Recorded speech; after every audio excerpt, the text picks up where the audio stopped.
चलिए तो बच्चों पहले हम एक सेकंड बच्चों, पहले हम इसको पूरा का पूरा हटा दे, उसके बाद हम पढ़ते हैं। ठीक है, यहाँ आ जाओ। थे हम लोग थे इस न्यूरॉन्स पे। न्यूरॉन्स क्या कर रहा है? इम्पल्सिस को कंडक्ट कर रहा है। कंडक्ट का मतलब, अब भाई ये बोल रहे हैं कि कोई भी इंफॉर्मेशन आ रही है बॉडी से, इंफॉर्मेशन नर्व्स के थ्रू आई, पहुंची कहाँ? इन डेंड्राइट्स के पास। तो जब तक ये डेंड्राइट से चिपकती हैं उसको हम क्या बोलते हैं? स्टिमुलस या फिर स्टिमुलाई, जो इंफॉर्मेशन आ रही है। अब ये अंदर पहुंच चुकी है न्यूरॉन्स के, तो जब न्यूक्लियस वहां से रेस्पॉन्स जनरेट करेगा तो यहाँ क्या बोलेंगे? उसको हम बोलेंगे इम्पल्सिस। तो ये न्यूरॉन्स क्या कर रहे हैं? इम्पल्सिस कंडक्ट कर रहे हैं, मतलब इम्पल्सिस को जनरेट कर रहे हैं। कंडक्ट का मतलब वही है। तो यहाँ ये वाला पॉइंट भी क्लियर, ये वाला पॉइंट भी क्लियर। ठीक है, इम्पल्सिस कंडक्ट कराई जा रही है इन न्यूरॉन्स के थ्रू।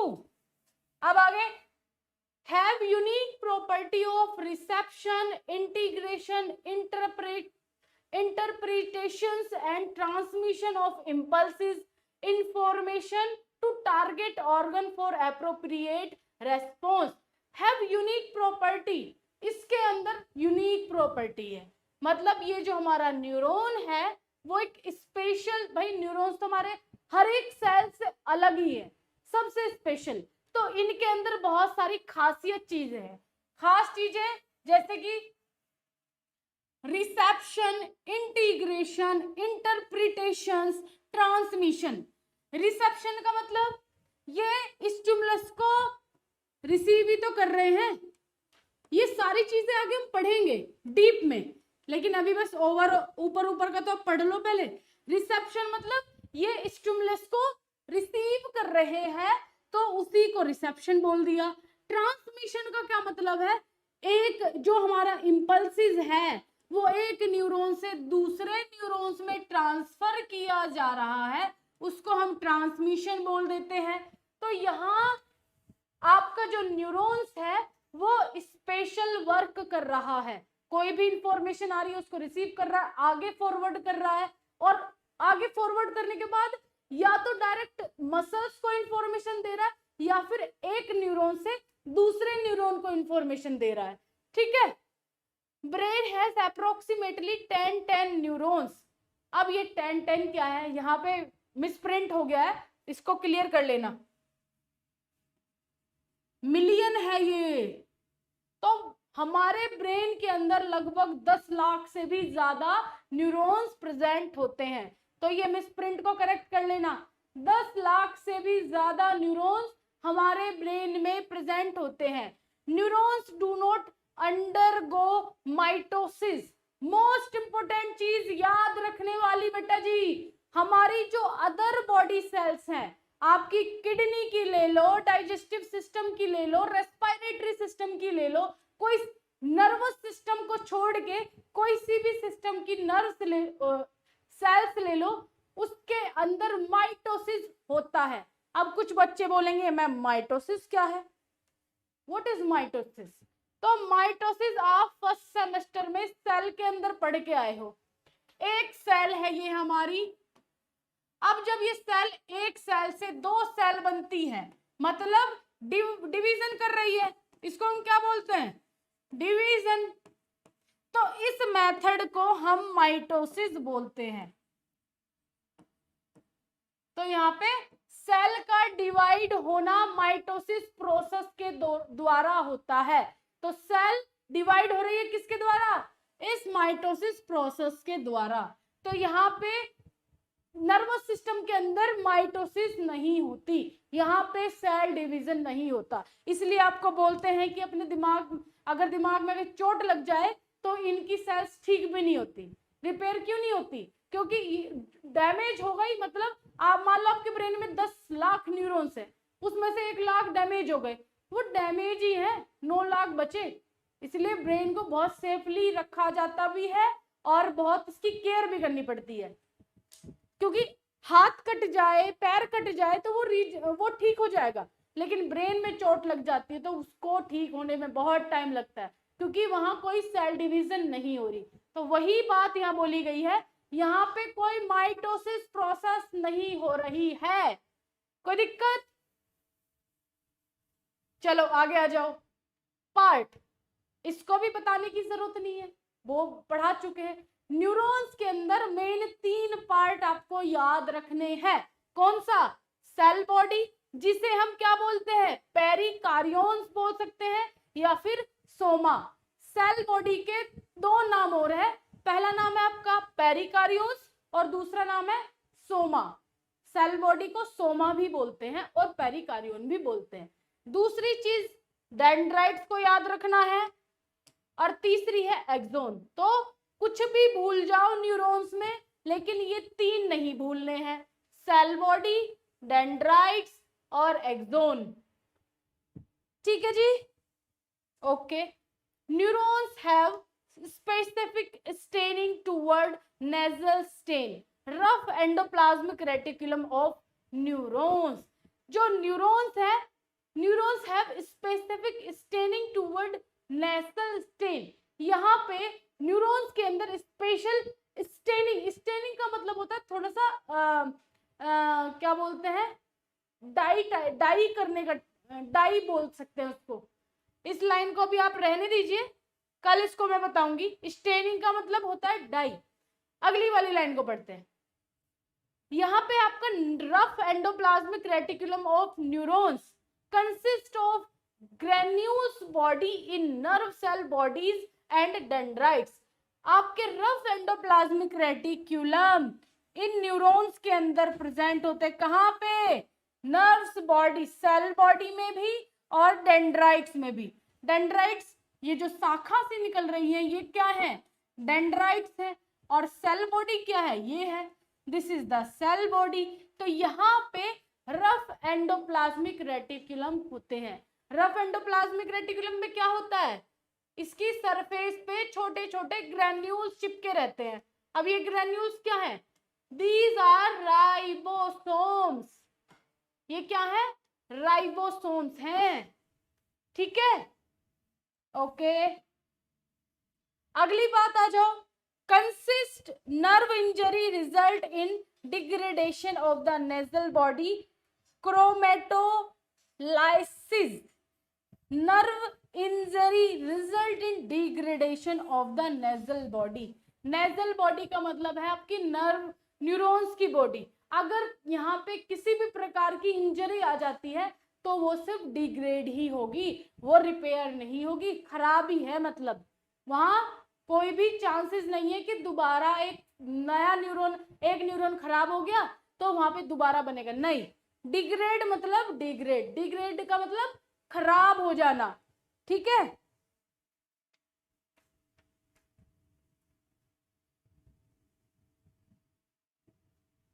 हाँ जी, वो भी बताएंगे, अभी परेशान मत होइए। कैंसर क्यों होता है सेल के अंदर, वो भी जहाँ पे सेल डिवाइड नहीं हो रही है ना, वो भी समझेंगे। अभी परेशान ना होइए। इतना आपको समझ में आ रहा है? ये बताओ, इतनी बात क्लियर है? अगला है receive impulses towards the cell body efferent. Efferent भी आप समझ चुके हो। एफरेंट का मतलब है ये हमारी बॉडी है और बॉडी से इंफॉर्मेशन ब्रेन तक जा रही है। ये हमारा ब्रेन है तो उसको हम एफरेंट बोल रहे हैं। Receive impulses toward the cell body. तो जो हमारी न्यूरॉन्स हैं, ये हमारे न्यूरॉन्स ब्रेन के अंदर है। अब यहाँ पे इसको हम एफरेंट बोल रहे हैं। एफरेंट का मतलब बॉडी से इंफॉर्मेशन कहाँ पे आ रही है? न्यूरॉन्स के पास। ठीक है, connect with our neurons by synapse. Synapse से कनेक्ट किया जाता है। अब साइनेप्स क्या है? साइनेप्स मतलब ये पार्ट, ये part, this is the synapse. ये ठीक है। अगला support by the cytoskeleton microfilament. Microfilament neurons के अंदर होते हैं जो कि आपके साइटोस्केलेटन को एक शेप प्रोवाइड करवा रहे हैं। यहाँ पे माइक्रोफिलामेंट प्रेजेंट होते हैं। एक बॉडी, सेल बॉडी के अंदर क्या है, माइक्रोफिलामेंट, जो कि आपकी बॉडी को एक शेप प्रोवाइड करवा रहे हैं आपके न्यूरॉन्स को। ठीक है, अब बताओ यहां पे, यहां तक किसी को कोई प्रॉब्लम, ये बात समझ में आ रही है? बोलो जल्दी।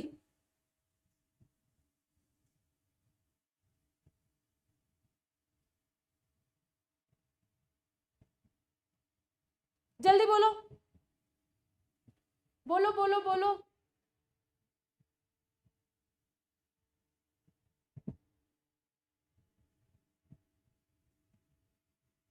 यहां तक समझ में आ गया आप लोग को? अब एक्सोन, एक्सोन के बारे में क्या जानते हो? ये जो लंबा सा पाइप है, इसमें बहुत सारी चीजें हो रही हैं। इसी में इंपल्सिस जनरेट हो रहे हैं, आगे जा रहे हैं, माइलिन शीट बन रही है, सेल्स बन रही हैं। क्यों बन रहे हैं? क्योंकि इसके अंदर इंपल्सिस कंडक्ट किए जा रहे हैं, है ना? तो ये एक्सोन मोस्ट इंपोर्टेंट है। चलिए जी चलिए, आओ। A projection from a neuron cell body. तो भाई सेल बॉडी से आगे बढ़ जाओ तो आपका एक्सोन स्टार्ट हो जाता है।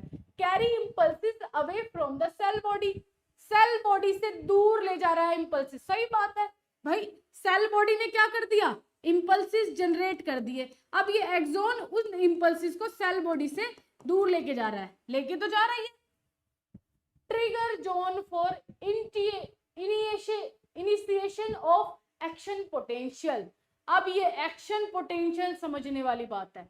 ये पूरा एक टॉपिक है नर्व इंपल्सिस, उसको हम नेक्स्ट लेक्चर में कवर करेंगे। फिर ये पूरा 1 घंटा जाना है उसमें, तो नर्व इंपल्सिस में। तो एक्शन पोटेंशियल कैसे बन रहे हैं, कैसे रिलीज हो रहे हैं, तब नर्व इंपल्सिस के अंदर आप लोग समझोगे। ठीक है, lack a regular rough endoplasmic reticulum and Nissl substances. इसके अंदर नेजल सब्सटेंसेस कम होते हैं, एंडोप्लाज्मिक रेटिकुलम कम होता है। लैक मतलब कम। Microtubules are with associated motor protein for rapid axonal transport. अब सिंपल भाषा में समझ लो, यहाँ पे इंपल्सिस को ट्रांसपोर्ट किया जा रहा है भाई, लेकर जाया जा रहा है। किसके पास, किसके पास ले जाएंगे? या तो हम न्यूरॉन्स के पास ले जाएंगे, या फिर हम बॉडी के पास ले जाएंगे। बॉडी कैसी? या तो डायरेक्ट मसल्स के पास न्यूरॉन जाएगा, या फिर न्यूरॉन से न्यूरॉन के पास इंपल्सिस जाएगा। इंपल्सिस जाएंगे ना, तो यहाँ पे इंपल्सिस को ट्रांसपोर्ट किया जाता है। ठीक है जी,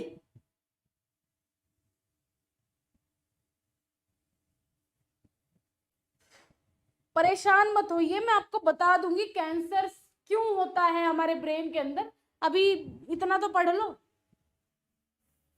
उसके लिए भी घबराओ मत। इतना समझ में आया या नहीं आया?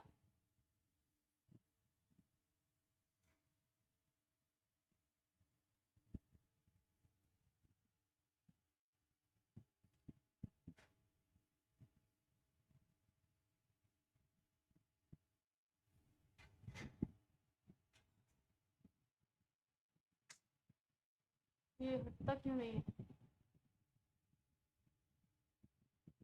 चलो हट तो रहा है। अब ये वाला जो चैप्टर है एक बार पढ़ लेना इसको। नेक्स्ट लेक्चर में इस वाले चैप्टर को और नर्व इंपल्सिस को दोनों एक साथ पढ़ेंगे। तो एक बार इस वाले को आपने पढ़ लेना है, ठीक है? ये वाला जिसके पास भी नोटबुक है उसको पढ़ना है एक बार ये घर पे। ओके, चलिए तो आज का लेक्चर कर रहे हैं हम यहीं पे खत्म, मिलेंगे कल। Okay, so take care. So champions, अगर जो आप लोग भी इसी प्रकार का कंप्लीट कंटेंट बबीता मैम के साथ में और सभी सब्जेक्ट का पढ़ना चाहते हैं तो आप प्ले स्टोर से बीएसवी फार्मेसी मोबाइल एप्लीकेशन को डाउनलोड जरूर करें।